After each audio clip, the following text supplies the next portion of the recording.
Hi guys, welcome to the lecture notes. Hopefully during the lecture in Chicago, I got to everything I'm about to show you now because as we all know, Dave tends to go off on tangents sometimes and runs out of time.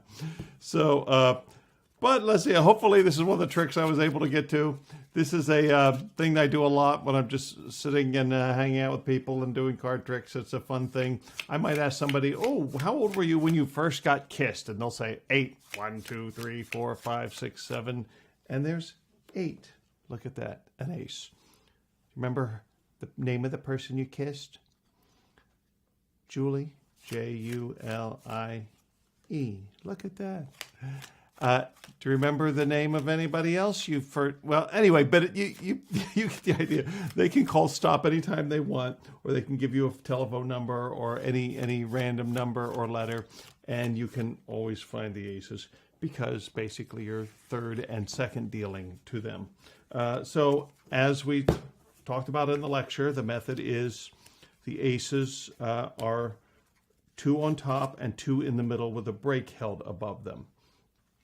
And a third deal sounds scary, but it's really not that hard.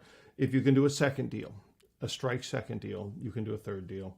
Because what you do is you pull back that top card about 1/4 of an inch, about that far. You can pull it back as far as you want, because basically your hand's going to be necktied as you see I deal like this. So they're not going to see the top of the deck anyway. But I like to have it about that far back. That means your thumb can rest on it and move 2 cards as one. Look at that. So you have access to that third card while you're dealing. And again, this is all done very casually with the deck necktied back towards you a little bit. And that's what it looks like. And they say stop. And as soon as they say stop, you bring this thumb forward and bring that ace flush and slowly stud deal it to the table. So everybody can see it really came off the top. And then you continue dealing, and now it's going to be a second deal to the break. All right, make sure you stop somewhere before the break. It's almost a psychological force. I can usually get people to stop almost at the break almost every time just by saying, okay, say stop. And they'll say stop. And boom, there's your next ace. Now I have, looks like 3 cards above the next 2 aces, and I'm holding a break above the aces. So I'll deal those 3 cards, and then I'll make a little move like I'm adjusting something or moving these out of the way, and that's when I will prepare the next 2 aces for the third and the second deal, and you're just going to complete the process. There's your third card, and then the last one is right there. I think in the lecture, hopefully I talked about the Neil Elias shift and the way I do that, because that's normally how I would get into this. I might do this after another trick with aces, and as I'm just talking, the trick is over, I would shift these back to the top, even though they seem go into different parts of the pack. And the Neil Elias shift is really cool. What you're going to do is basically, because of my thumb up at this top left corner stays in the way, you're going to jog the cards as they're pushed in out the side of the pack, the right side of the pack. The pinky grabs those corners and pulls some kind of square. So you have that situation underneath your right hand. And now your index finger moves over half the deck. Basically, you're moving the deck away from the aces. Look at that. You're cutting the deck away from those aces that are left behind. The problem with the Elias shift is you're usually left with this step in your right hand. So what I do is I just push these cards flush with the aces real quick before I reassemble the deck. And again, they shouldn't be watching your hands as you do this. It should just be you're cutting the pack, one straight cut, and the aces are back on top. The other way to do it, of course, is to maybe do a diagonal palm shift, which is another multiple shift I do a lot, which is in the top, out the back like that. I'll put them on the bottom, and then you can shuffle off to the top. Now, to get those aces in position, depends on how I'm feeling. Sometimes I'll just move 2 aces to the middle and hold a break above them. I might even in-jog the card above them and set the deck aside for a few minutes while we talk about something else. When I'm ready to do this dealing trick, I now have that in-jogged card above those 2 aces in the middle. I will lift up the in-jog and get my finger in the back, and now you're ready to commence the routine. The other way to do it with an overhand shuffle that looks very natural is once the aces are on top, 4 aces on top. I would jog shuffle, and I would in-jog a card halfway down, shuffle off, push up the in-jogged card, and now, those are my 2 aces in the middle. What you can do is just drop the rest of the deck on top and chop a few of them backwards, and that gives you a natural in-jog there. And then you can get a break and continue on. What that looks like, what did I do? I messed up. Magic Dave messed up. Okay, the aces are on top. So it looks like this. If you're just talking casually, you do your first shuffle. I would drop 2 and then chop. And now I'm ready to do the routine. Pull back that top card. Slidini gave me a really great tip about practicing the second deal when I was a kid, because I used to go really fast. I still go really fast, but I used to go really fast. And he said, get a metronome, like the kind you would find on top of a piano that your piano teacher made you buy. And I had piano lessons when I was a kid, so I had a metronome at home. And he said, set it to 72 beats a minute, or as close to your heartbeat as you can, and practice doing second deals and any false deal time to the metronome. And it helps you slow down. It helps you get a rhythm, because I think rhythm is more important in a deceptive false deal than the size of the brief. That's just me as a magician. Okay, if you're a gambler and a card shark, which means you're a thief and a lowlife, you might have a different opinion. But as a performing magician, I think the rhythm is more important to hiding your false deals than the size of the brief. Okay. All right. Have fun with that one. Thanks. All right. This one I call the Hypnotist. And I like this one because you can do it anytime during a series of card tricks. And the idea is that you're going to hypnotize somebody, you find a subject, and it can be really fun inducing them into a hypnotic trance and so forth. And say, here's how I am going to prove that you're hypnotized. I have a card in my pocket that's a different color from the rest of the deck. Does that card look red to you? And when they go, yeah, you look at the other people and you go, he thinks it's red. Okay. Here's what's going to happen. We're going to place this card down into the center of the pack. Now, I'm not going to show you the face of that card, but we're going to mix them up so that card is lost amongst the others. And watch.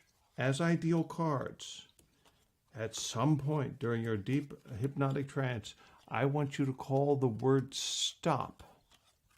And they say, stop. Jack of Hearts, interesting choice. You could have chosen any card in the pack, but you chose the one card in the deck that has our red back. Look at that. You found the red card. Do you see the red? And they go, yeah. They go, he thinks he stopped at the red card. Okay, you're a special case. It's time to wake up. Boom. And it's back to blue, right? Okay, good. Wasn't that fun? Let's try somebody else. How about you? Do me a favor. Sleep. Wow, you're already asleep the whole time. Let me get another card. And this one also is, let me find it, red. Do you see the red card? Yes, he sees the red card. All right, just like before, we're going to put it down into the center of the pack, shuffle them up, and at some point, in fact, let's give you a free choice. You just go ahead, reach in there, and pull out any card you want, and they're going to pull out a card. The Ace of Diamonds. You could have selected any card in the pack, but you chose the one card that's red. Do you see the red card? And they say, yeah, I see it. Great. Wake up. And it changes back to blue. Wake up. It's not waking. Wake up. Oh, no. There's something wrong with this guy. You know, I don't know how long this effect is going to last, but when you're driving home and you see a blue light, stop. You know, I had this backwards for that. But anyway, you get the idea. The deck changes color. It should go from red to blue. I had it backwards. But so the idea is you have two double backers. And there's one. I don't know what I did with the other one. It's here in my pocket. You begin and end clean. That's what I like about this routine. You don't have to buy double backers. You can. These are ones that I've had in my drawer for years. They're kind of faded. But you can just make them. I just use double stick tape, and I glue 2 jokers together with one piece of double stick tape, and it works just perfect for this trick. You don't have to go out and spend any money for this. So what you do is, let's say your blue deck is going to be the last deck you use. Take your first double backer, put it red side up, second from the top, and then take the other double backer. I'll actually go ahead and put that one on top of everything. So you have double backer, blue card, double backer, red side up, rest of the deck. And that goes in your pocket over here in the left jacket pocket. Now, you've been using a red deck all night, let's say, and you want to do the trick, and you say, sleep.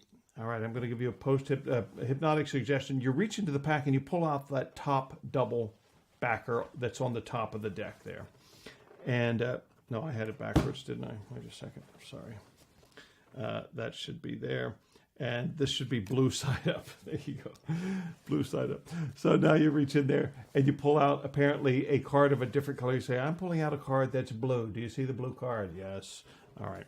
Now you put your double backer in the center of the pack. I hold a break above it as you square up and then immediately shuffle it back to the top of the deck. But you keep the faces towards the audience. You say, I don't want you to see which one is that blue card that we put in there.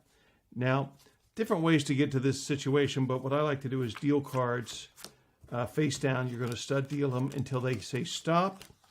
Let's say they say stop at the 2 of spades. You can just drop these on top now, and everything coalesces.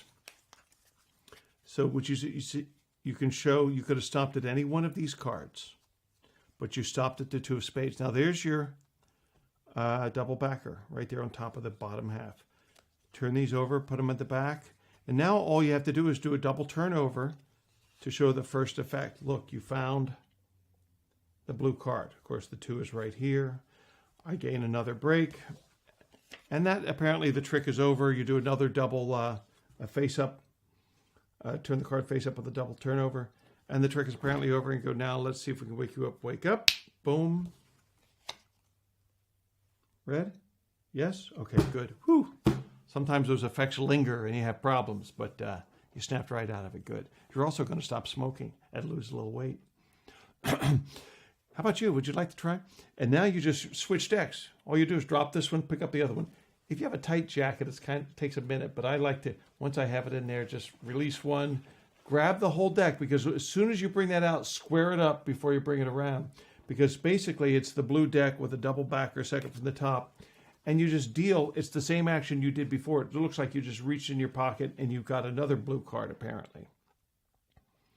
So how about you?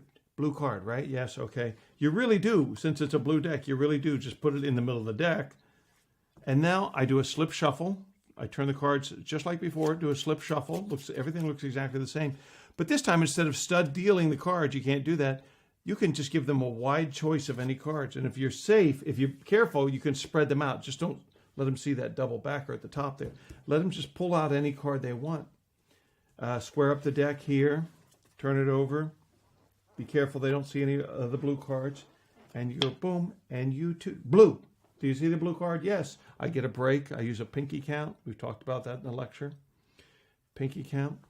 And the trick is now over. Turn the card face up, and you go, now you wake up. And now it's back to red. And you do a double turnover, and you're going to show the double backer. Is it still blue? And I put that away where it came from. Just put it back in your pocket, because that's the one you took out of your pocket, so that seems okay. And you go, no, you still have that glazed look in your eyes. What color are the blue? Oh, come on. They don't look, folks, you see them blue. When you go home, now it makes sense to use the traffic light line. When you see a blue light when you get home, driving home, that means stop, okay? You're not at Kmart at the blue light special. Don't drive towards it. And that's called The Hypnotist. So I did a lecture for Penguin a while back, and it was 4.5 hours long. If you haven't seen it, check it out. I think it's $35, and it was a lot of fun. And I tore through a whole lot of material, but they had questions being asked from the internet during the live lecture for Penguin. And one of the questions was, how do you make a small principal play for a big group?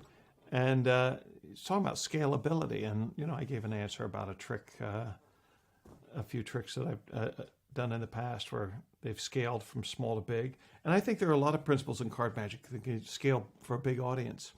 And here's one of my favorite tricks. It's a little walk around thing that I do a lot.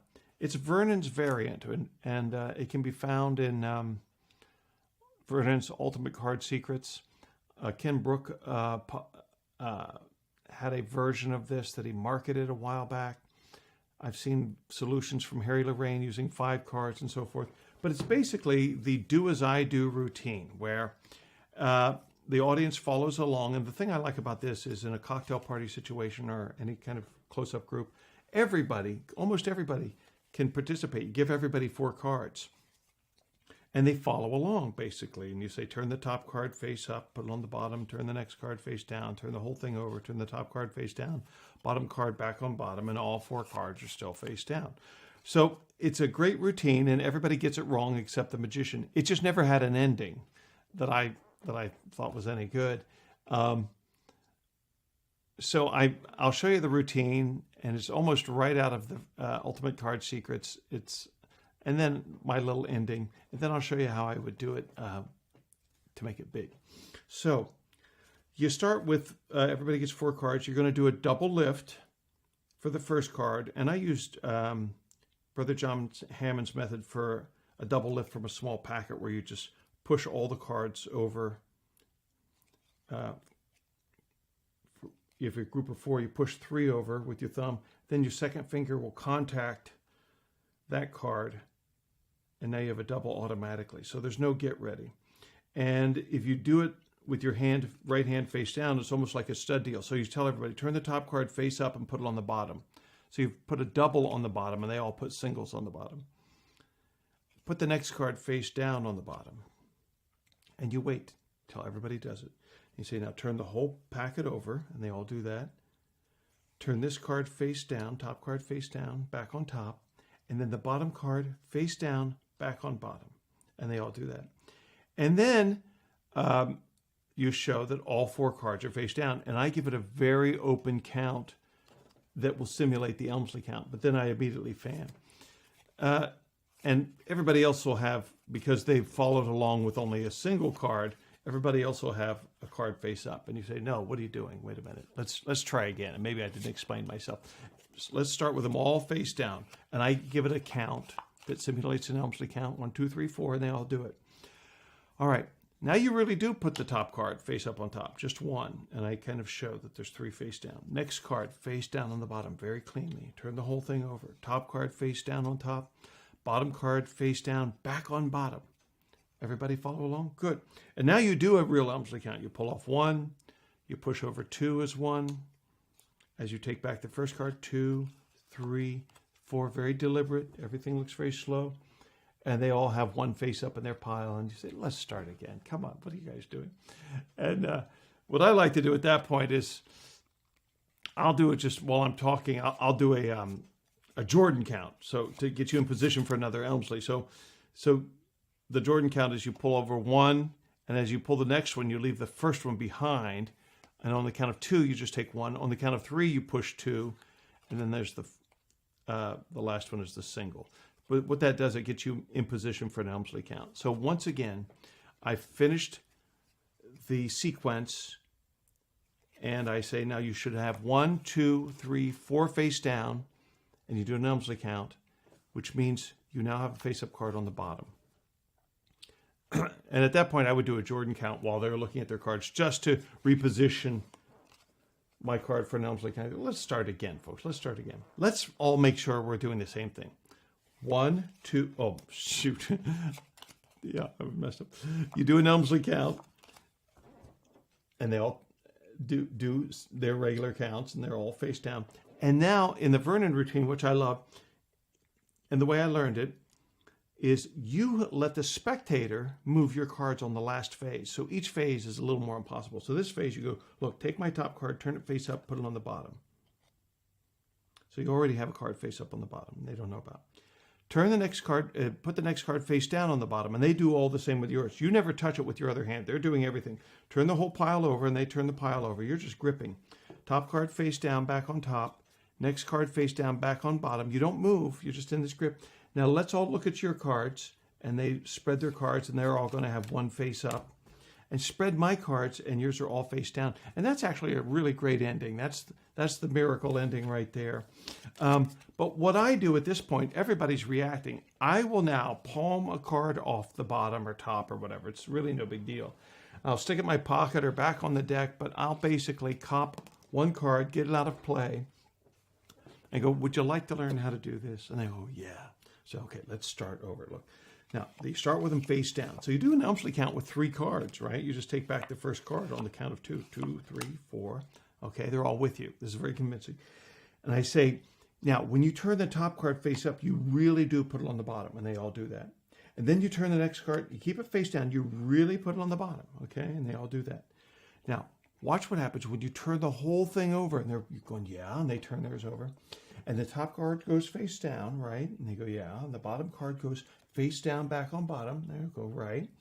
I go, now I'll spread your cards. Do you see that card that didn't turn over? And they go, yeah. I go, spread my cards. And somebody else spreads them. And I go, I make that card disappear. And that's how it's done. So that's my ending where my face-up card basically vanishes. And you do that on the offbeat between the last 2 phases. You just ditch it. So I had to go on a couple TV shows, and they wanted me to do something interactive in the audience. There might even be a YouTube clip of this, but I would have the whole audience do this trick with me. And I was yelling at them and shouting at them. And I used jumbo cards. And this is a fun thing to do on stage. And what I use in this case is a 1 double backer. And all I did was I took 2 cards and I put a piece of tape in between them. So your double backer is just 2 cards with a piece of double stick tape.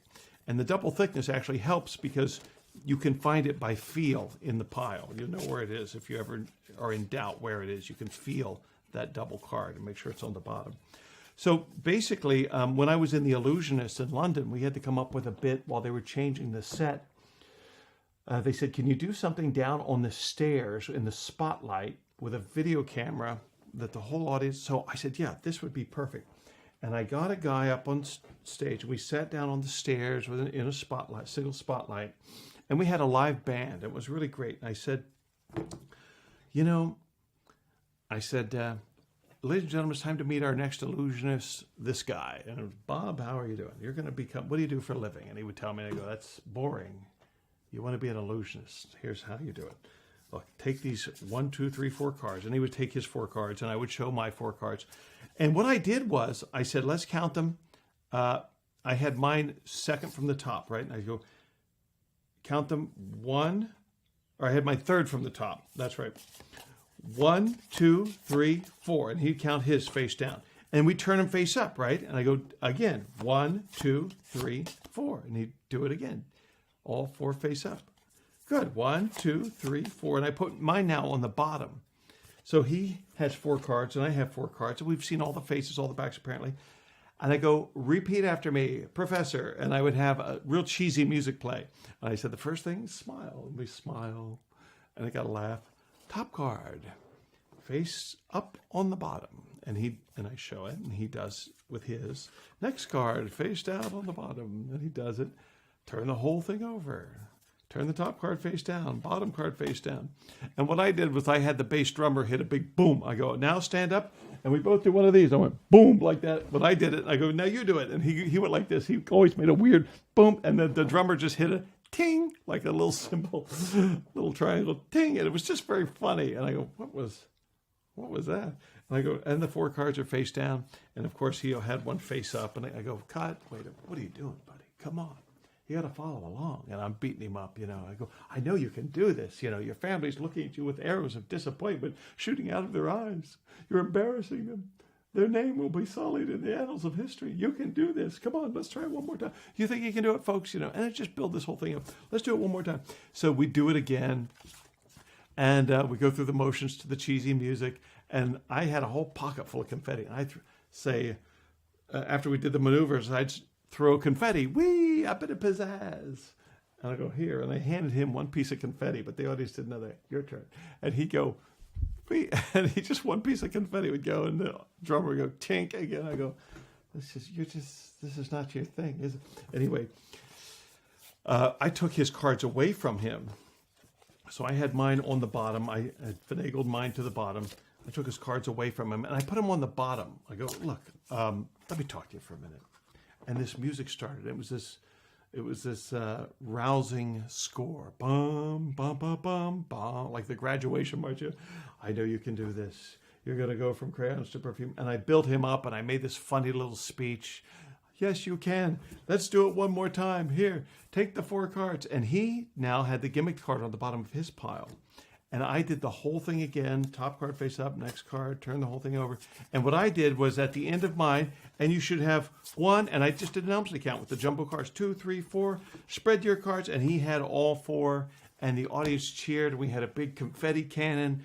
The whole cast and crew came out. We took a selfie, we put a crown, gave him a big thing of flowers, and it was a big ending. And we turned this little Vernon's Variant into this wonderful big theatrical comic moment where this guy became a hero.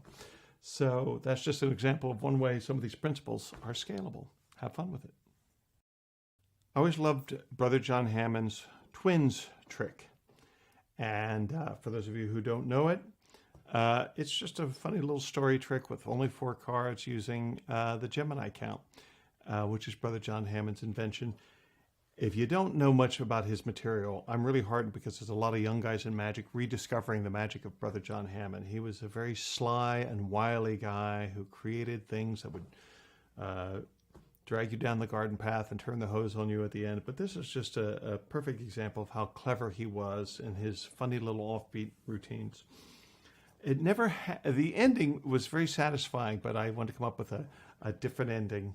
So I added this comic little ending to it. I'll show you. And that's basically my only contribution is the ending. But I'll go through the whole trick because I think that people should rediscover Brother John Hamman. He's not with us anymore. Passed away a few years ago. But his material lives on in the repertoires of a lot of professional magicians. So you should check him out if you don't know much about him. Anyway, it's a story trick, and it's the story of a red-haired young man. Let's call him Gary. And he went out to a restaurant with his beautiful red-haired young wife. Her name was Mary. Gary had a twin brother. His name was Larry. And Mary had a twin sister. Her name was Sherry. And they all went out for a nice evening. The ladies excused themselves and went to the powder room. And about that time, Gary looks at the front door, and in walks a beautiful brunette. Her name was Jerry, Jeri. Larry, Gary's brother, looks at the front door, and turns out that Jerry had a twin sister named Terry, Teri. Well, they were kind of looking at each other there. The girls came back from the restroom, and Mary looked across the restaurant and saw Jerry. And just about that time, Sherry comes out of the restroom, and she looks across the restaurant and sees Terry, and it was about to get ugly there. Here's what happened next. Mary grabbed Gary by the collar and took him home before anything could get uglier. Same thing happened with Sherry grabbed Gary's brother Larry by the collar and got him out of there too. And I know what you're thinking. You're thinking, well, what about the other girls? Well, you don't have to worry because about that time, Jerry looks over at the front door, and you're not going to believe this, but in walks a dark-haired young man. His name was Barry. And you're not going to believe this because when Terry looked at the front door, you'll never gonna guess who walked in next. It was Steve. He rode his bike. He's kind of, anyway, he wasn't related to any of them, but yeah, they ended up getting married, but they had a divorce, and Steve ended up in jail. Turns out he was cooked meth and delivered on his bike. So Sherry ended up losing most of her teeth, and they had a child, but it was, no, I don't know. It actually doesn't have a happy ending. Okay. Well, anyway, that's the twins trick. And I'll go through the whole trick for you. Even though it's all Brother John Hamman, all I did was bring in a joker under my knee at one point. Okay. So I'll show you two ways to do the finale. I keep that hidden under my knee before I start the trick. You can have it in your pocket, anywhere.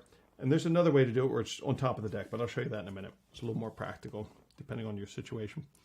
So here's the setup. The top card of the face down pack is the Black Queen, Black King, Red Queen. Basically, the kings are sandwiched in by the queens, black on top, red on bottom. The Gemini count. Pull down the bottom card. Grab these three, as if you're going to take them all. But then your thumb provides a little friction here, and you're going to peel off the top card backwards a little bit. So you're just taking two. Basically, it's a double lift from the middle. You move the bottom card out of the way. You move the top card out of the way. Now you can grab these two as one to double lift out of the middle of that packet of four. And you just bookend them, turn them over on top, square them up again.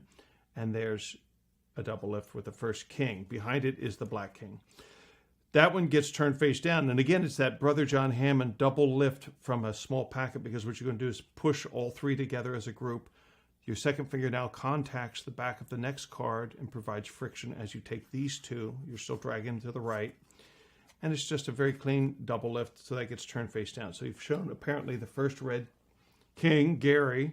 Now you're just going to do a double lift from the bottom. It's half a Gemini count. Basically, you're just moving the top card back out of the way to the left and going to grab that double from the bottom and flip them over, and you do a double. So now you show the second one, Mary, and you set that card down. And then you're going to, it's always from the bottom again.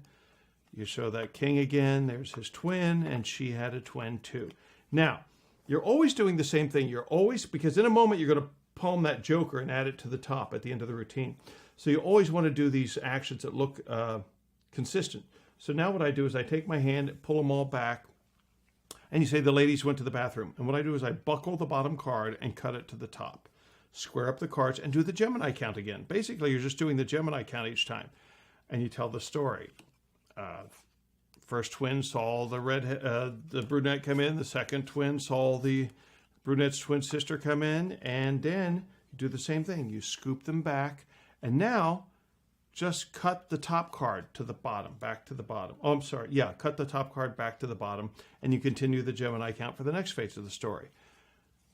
Mary saw Jerry, double lift, and Sherry saw Terry. Same thing, scoop them all back. And now you're going to cut the bottom card to the top again. So after the first phase, bottom card to the top. After the second phase, top card to the bottom. After the third phase, bottom card to the top. And now you do the Gemini count again, and it's the final phase of the second to the final phase of the story. Mary grabbed Gary. These are double lifts. And then these are singles. And Sherry grabbed Larry and took them home. And this is where I would pause and lean back, and that's when my right hand gets that joker into palm under my knee. I go, I know you're worried. Now you do the same action. It's the same action you did before. You're just going to move them all back into the other hand. Now you're going to cut that joker. Now you have 5 cards. You're going to cut the joker to the bottom. It looks like everything you've done before. You're just moving card for each phase, cutting the cards for each phase. And now here's the turnover sequence for the last phase. You're going to turn 4 over as 1. So just grab all the cards, just push them all over as a block, turn them over and show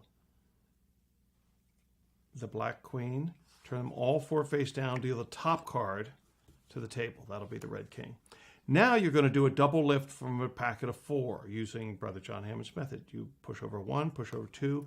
Now you show Barry, right? The first time they've seen the Black King. Double lift that face down again. Now when you set them down, you're going to set them down as a double. So it's the third time I'm going to do that double lift again. I'm pushing 3, I'm pushing 2, and I'm taking 2 as 1 and setting them on the table on top of that first one. So you set a double down. So now you can just do a single and show that queen again. And now the last one is the joker, and you say you'll never guess who came through the door. And they always go Harry or Jerry. They give or Larry, they try to think of a name. And I say, no, it was Steve. He rode his bike. And things got messy. You make up whatever ridiculous story you want at that point. The other way to do this is, if you're not in a position where you can hide something under your knee, is to have that joker on top. And just set the deck aside for this whole routine.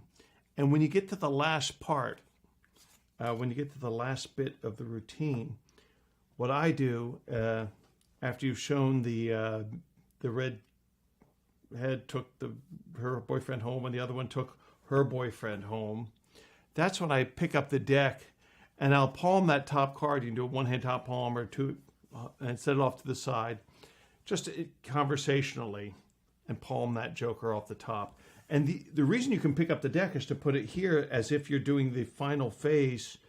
The final phase would be on top of the deck. And the nice thing about doing that is that when you lay that double down, this is the wrong sequence, but when you lay that double down, it'll coalesce with all those cards, and it's not obviously extra cards there. And then you can finish the whole thing like that. All right, the twins. I always thought a magician should be able to find the 4 aces from a shuffled deck of cards. That would be an impressive little stunt, and a lot of laymen expect us to be able to do things like that. So I used to go like this. Let me just grab a hair. Bink. Ouch. From my beard, attach. There's the first one, the ace of diamonds. I think that hair's still stuck in there somewhere. There it is. There's the second ace, the ace of clubs. Let's go for the ace of hearts. I think it's about right here. Bink. Ace of hearts. And the last one, there it is. Ace of spades. All 4 aces from apparently a shuffled deck of cards. There we go. Anyway, so some not too difficult flourishes. I'm not a big flourish guy. I don't do cardistry, although I love it, but I can't do it. So these are kind of easier little flourishy ways to find the aces. And the way that's most effective for me is to have the deck shuffled before I do this. Then that makes this impressive. So I always shuffle have the deck shuffled first, and maybe it's after I've done some other tricks, and I'll just add these back to the top. And take a hair, bink, from their head or from your beard or nose or ear, wherever you want to get a hair from, attach. And then this popover move was shown to me by, I'm going to be really bad with credits, and I invite all of you to write in and correct me to my email or Facebook or whatever. This was shown to me by John Cornelius. Now, I'm not saying that he claimed it. He's the one who showed it to me, so I'm not sure who originated that little idea of popping a card over. It's not a big deal. You're just buckling, getting your finger in there and pushing up and releasing here before you release there. And this is just a nice little, you can do it. I do it with a double lift sometimes. If I want to do a one-hand double lift, that's a nice little one-handed double lift. But I just, for this, pop over one card. Now, by the way, the aces are all on top. Diamonds, clubs, hearts, and spades. So the first one, bink, is right there. The deck gets turned face up, and this goes on the face. And while I'm squaring them up, I side jog the ace of clubs, kick cut, swing cut, and then replace the cut. So now the ace of clubs is side jogged underneath your hand. And that's when I get into this position. It's kind of a straddle grip. I'm straddling that ace of clubs with my fingers of my left hand, and I kind of allow these cards to bevel to hide that situation from the top. But I'm still holding it here, so I can squeeze with my finger, index finger, and little pinky, and the top half almost rises up, and then when you release, that's going to pop out. And with a little knack, this does take practice, but with a little knack, you get a very satisfying little pop out there. And I do that with the apparently the pull of the hair, right? Pull of a thread, bink, and there's the second ace. Now, so your position is this. It's still in its original position, diamonds, clubs, hearts, spades. So when I turn the deck face down and square that, I'll get a break above that ace of clubs. Because now I'm going to do the move that Steve Forty came up with for his Spring Street Aces, where you hold a break in the back. And you're going to spring off the thumb. If you spring off the fingers, it won't work. Spring off the thumb into your left hand, and that ace of clubs will automatically stop right there, which means the ace of hearts will be here. Now, after the spring, the nice thing after the spring is the cards in the right hand are in perfect position for a little one-handed fan to receive using that same popover move, the ace of hearts now, which is next in line.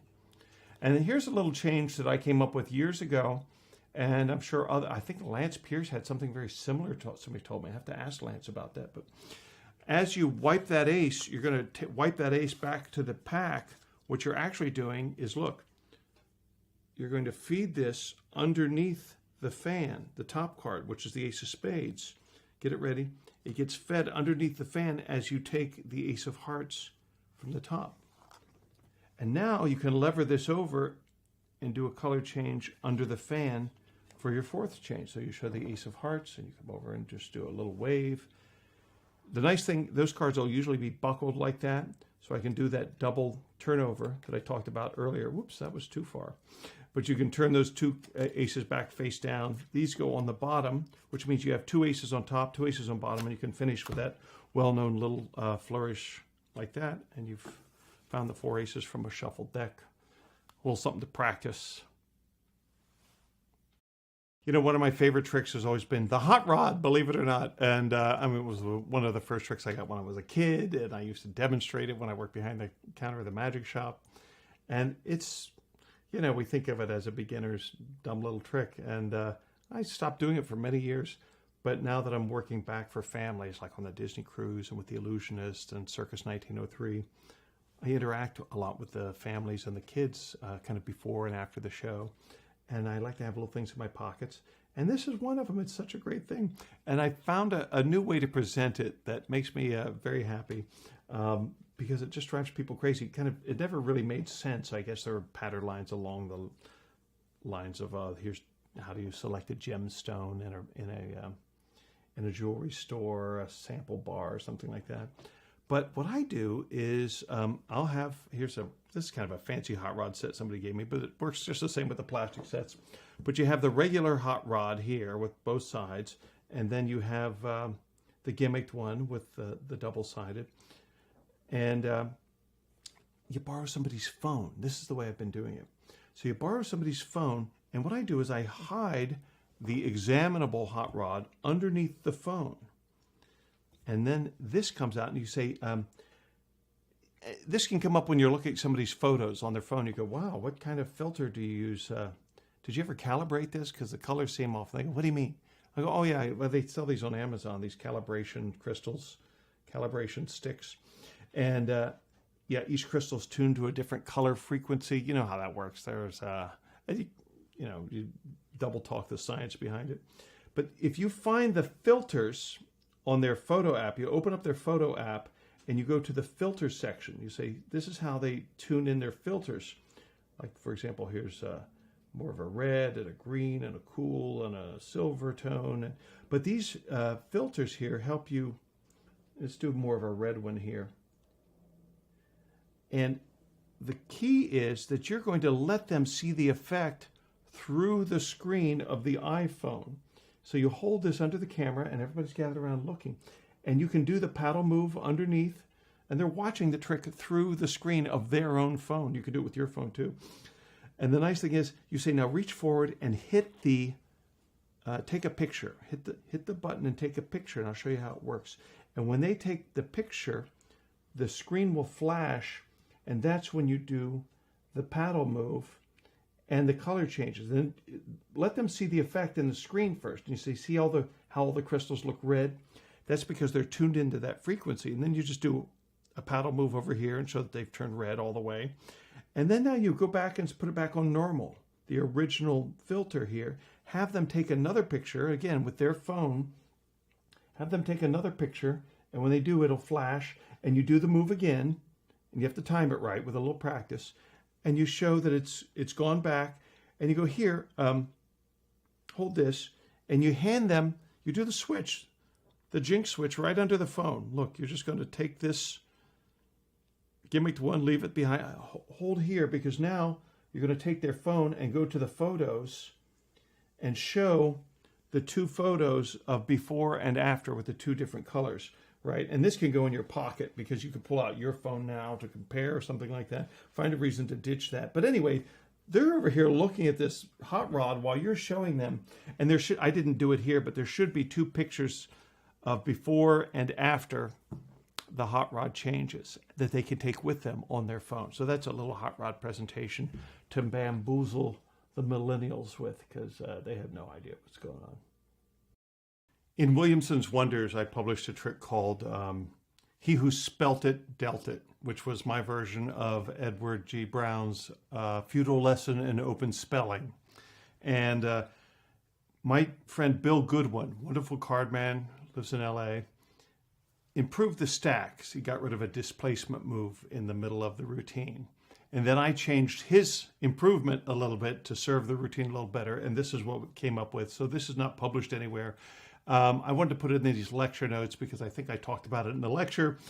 Also, it's not on any other video. Well, it is, but I wanted you to be able to find it easily without having to buy a bunch of different videos. I want to put it on this one here. So I'm going to go through it with you. Here's the stack: 2, 6, 9, 7, 8, 5, ace, 3, 10, 4. I don't really have a good mnemonic for that. If you guys think of one, let me know. But I just say in my head 26, 97, 85, 13, ace, 1, 3, 10, 4. 26, 97, 85, 13, 10, 4 is what my brain tells me the stack is. So I stacked that on the bottom of the pack. It was Roger Klaus who first told me about the idea of allowing a spectator to shuffle the deck up to twice to leave a stack intact, something you might have of 10 cards or 13 cards or so. I do this trick a lot for kids, and kids don't shuffle too good. So to allow them to shuffle the deck is usually not an option. So what I like to do is give the deck the first shuffle. I give it a nice shuffle. It's very fair because it is.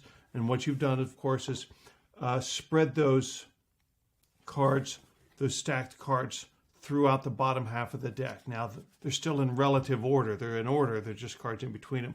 Now I let the kids shuffle. And here's how I do it. I cut half the deck, and I make sure, there's no stacked cards. None of your stack is in this top half. Cut half the deck off to the side, and I make 2 rosettes, little flowers with the cards. And I say, here, mash those flowers together. Make one hybrid flower if you want. And just by mashing them together, that looks like a really good mix. And it is, kind of, except that the cards in the stack are not mixing amongst themselves. They're staying in relative order, even though cards are being jammed in between them. And that's great. It just looks very fair. It looks like there's no way you could know the positions of any of the cards, but your cards will come out stacked when you take them out one at a time. So I go through the deck.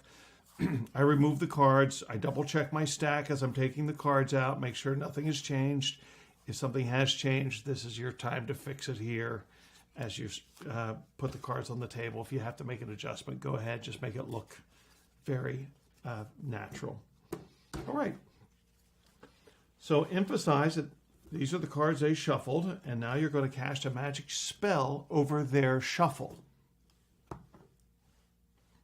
There, magic spell. Now I can magically spell each card.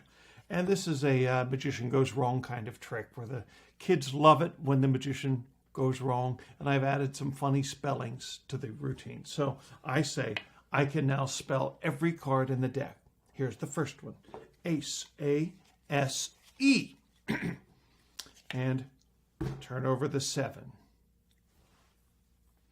And I give them a minute because they go, C. And I go, C. Oh, you speak Spanish. They go, no, it's a C, A-C-E. Show me what you mean. And I turn the 7 face down, and they spell the, and I have to help them often. A-S, put the next one on the bottom, or A-C-E, turn over the next card, and it's an ace. Now, this card goes face down on the table. Though usually they don't know what to do with it. I take it from them, and I go, that's great. Do it again. And they go, 2. And I go, good idea. And they go, T, W, O. And I go, there's a W in 2? Who knew? And they show the 2. And I may have to help them put that card face. I go, do it again. You're doing great, Merriam-Webster. 3, T, H, R, E, E. And I go, you forgot the third E. And they go, there's only 2. Let me see. You're right. Unbelievable. And now they get the hang of putting the cards. I go, let me do the next one. This looks easy. 4, F, O, R, E. Don't tell me I spelled that wrong. And they go, you are. And I go, well, you are too. They go, no, F-O-U-R. I go, show me. And they go, F-O-U-R. And they show the 4, and I'm getting more frustrated. I go, how can you so smart? You have the internet. I didn't have the internet. F-I-V-E. They do that. Next one, I go, Fivvy? What's Fivvy? There's no, 5. Okay. I go, give me that. Now, when it's adults, I might spell S-E-X. But when it's kids, I spell S-Y-X. 6. There's the 7 again. This ain't fair. Anyway, they take them back and they go S-I-X. And now I take them back and I go, I think I got it. Here's the only one of the only 2 moves in the routine. You're going to push 3 cards over as 1. You're just going to do it kind of a triple. It's very simple with a packet of 4. You just slide them over with your thumb. And that's on the first count of S for 7. So that goes on the bottom. S, and they never see it because you're talking. S-E-V, whoops, E-N. And now you do a triple turnover, and it's the same move. You push 3 over and turn them over as 1, and you show the 7. There, I did it. Probably not a good idea to stick your tongue out at a kid. 7. I'm on a roll. 8, and you just spell each card. E-I-G-H-T. Ha. 9. N-I-N-E, or Ninny, either way. In fact, I can spell the last one any way I want. 10. T-I-N. 10. And I don't look at it, let them see. 7. I go, no, it's I gotta go back to school. Correspondence course or something like that. Anyway, he who spelt it dealt it. Thank you, Bill Goodwin, for the extra special stack. Hi, I'm going to show you a trick with 4 10s. 1, 2, 3, 4. Did I say 10s? I meant jacks. I'm sorry. 1, 2, 3. What am I thinking? It's not the jacks, it's the queens I'm doing this trick with. The 4 queens. Here they are. 1, 2, 3. Why am I focusing on the queens when it's the kings that this trick is about? 1, 2, 3. It's not kings. I'm nuts. It's the aces. 1, 2, 3, 4 aces. Now, I don't even remember what the trick is now. Never mind. Okay, this is a little 4-for-4 switch routine. Yuji Wada, young Japanese magician, many years ago, showed me this at Vectors. Showed me an idea of a 4-for-4 switch. It's kind of a Marlowe routine. You guys in Chicago know that better than I do. A Marlowe idea, this 4-for-4 switch. But he had routined it into, I think, a 3 switches. So I routined it further, and I wanted to do the whole Royal Flush family. And so here's the setup. You have 4 aces. Oh, pardon me. Take the 4 kings first and jam the 4 aces in there after the first 3. So it's king, king, king, 4 aces, king. And those go face up on top of the deck. Okay. Now take the 4 queens and the next card. Take the 4 queens and put an X card at the face of them and put them face down on top of the deck. Okay. Now you take the 4 10s and stick the jacks right there, third from the top. So you have 10, 10, 10, the 4 jacks, and then the 4th 10. And that goes face down on top of the deck, and now you're all set. Impromptu miracles, very simple. I like to jog shuffle maybe sometimes before I do this trick so they can see that they're all messed up. And then I'm going to pinky count down 8 cards while I'm talking. We've talked about the pinky count a lot. And there it is in action. 1, 2, 3, 4, 5, 6, 7, 8. And I'll be talking and I'll count down 8 cards. So my break is underneath the last 10. So you say, here's a trick with 4 10s. Now, I'm going to deal them to the left here, to my left. 1, 2, 3. So I can scoop this scoop addition here. You're going to scoop. I'm going to push 5 cards as 1 off of that break. So that's the key move here. You're pushing 5 cards as 1. Don't worry about hiding the thickness. They can't see because everything stays in motion. That's the key to this. So I pick up that 10, keep it in motion. Now the jacks are actually at the back. You have 8 cards. And when I put these on top of the deck, I in-jog that face 10 a little bit so I can square and get a break under my 8 cards and deal those 4 jacks now one at a time and actually scoop with the last single jack. So that's the first change. Now, if you're sitting at a table, you can lap these cards as you get rid of a piece of lint, or you can do a pass if you're not in a position to lap. So pass those 8 cards to the bottom, and now you have the queens on top.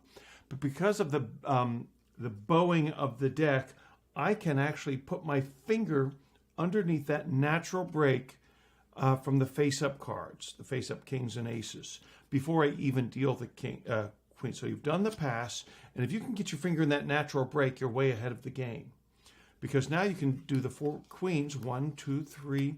Now when I take the 4th queen, I'm going to in-jog it as I scoop. So I have a nice screen there because I'm going to do this push-off addition underneath this fan of queens here, this group of queens. I push everything above the break. That's those 9 cards above the break. My thumb will now pull back only the top face-down card underneath that screen. Underneath the screen, I pull back that top face-up card. So now I'm actually adding these 8 face-up cards underneath the queens. And you have that in-jogged queen at the back. So when you turn those all face down now and push down on the in-jog, you now have an automatic break below the 8 cards. And you can just repeat the initial sequence, which is now the kings. You do your 5 turnover cleanly on top of the deck, and now the last 4 cards will be the aces. So thank you, Yuji Wada, wherever you are, and Shigeo Tagagi, who showed it to him, and to Ed Marlowe, who must have traveled to Japan when he was young and showed it to Shigeo. No, I don't know how it all happens. It's just, this is from me to you. That's all this is. Thanks for coming to the lecture.